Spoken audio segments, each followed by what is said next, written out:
नमस्कार. आकाशवाणी औरंगाबाद केंद्राच्या दुपारच्या 1च्या बातमीपत्रात मी शुभांगी बिंदू आपलं स्वागत करते. देशाचे 14वे राष्ट्रपती म्हणून रामनाथ कोविंद यांनी आज शपथ घेतली.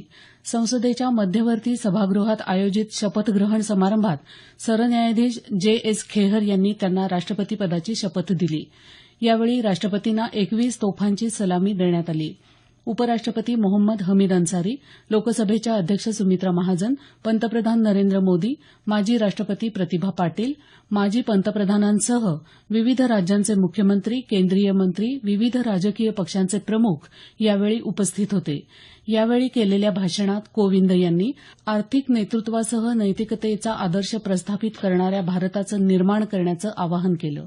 जगभरात शांतता प्रस्थापित करण्यासह पर्यावरण संतुलन राखण्याच्या कार्यात भारतानं जगाचं नेतृत्व करावं असं आवाहनही राष्ट्रपतींनी केलं.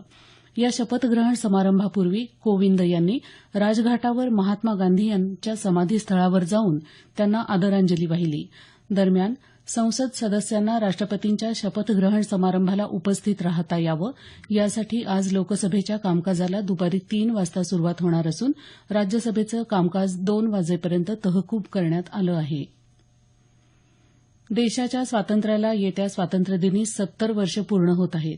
यावर्षीच्या स्वातंत्र्यदिन समारंभाची सुरुवात 9 ऑगस्टपासून होणार आहे. भारतीय जनता पक्षाच्या संसदीय समितीची आज सकाळी नवी दिल्लीत बैठक झाली. त्यावेळी पंतप्रधान नरेंद्र मोदी यांनी ही माहिती दिली. 1947 पासून देशानं मोठी प्रगती केली, मात्र 2022 पर्यंत भारत जागतिक महासत्ता बनेल असा विश्वास पंतप्रधानांनी यावेळी व्यक्त केला.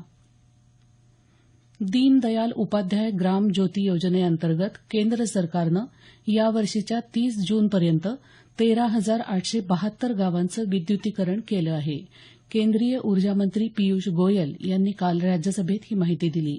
1 मे 2018 पर्यंत देशातल्या सर्व गावांपर्यंत वीज पोहोचवण्याचं सरकारचं उद्दिष्ट असून वीज नसलेल्या 18,452 गावांपैकी 75% गावांचं विद्युतीकरण आता झालं असल्याचं त्यांनी नमूद केलं.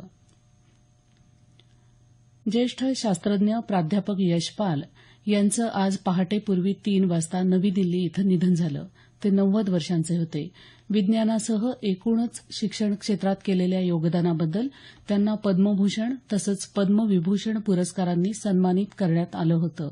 योजना आयोगाचे मुख्य सल्लागार, विद्यापीठ अनुदान आयोगाचे अध्यक्ष तसंच जवाहरलाल नेहरू विद्यापीठाचे कुलपती या पदांवर त्यांनी काम केलं होतं. अमरनाथ यात्रेसाठी 26वा जत्था आज पहाटे जम्मूहून रवाना झाला. या जथ्यामध्ये 678 यात्रेकरूंचा समावेश आहे. यात्रेकरूंना कडक सुरक्षा व्यवस्था पुरवण्यात आली आहे. 40 दिवस चालणाऱ्या अमरनाथ यात्रेची येत्या 7 ऑगस्टला श्रावण पौर्णिमेच्या दिवशी सांगता होणार आहे.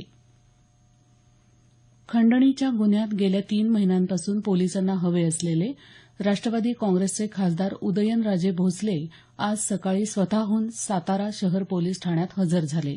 वैद्यकीय तपासणी तसंच अटकेची कायदेशीर प्रक्रिया पार पडल्यानंतर त्यांना जिल्हा न्यायालयात हजर केलं गेलं.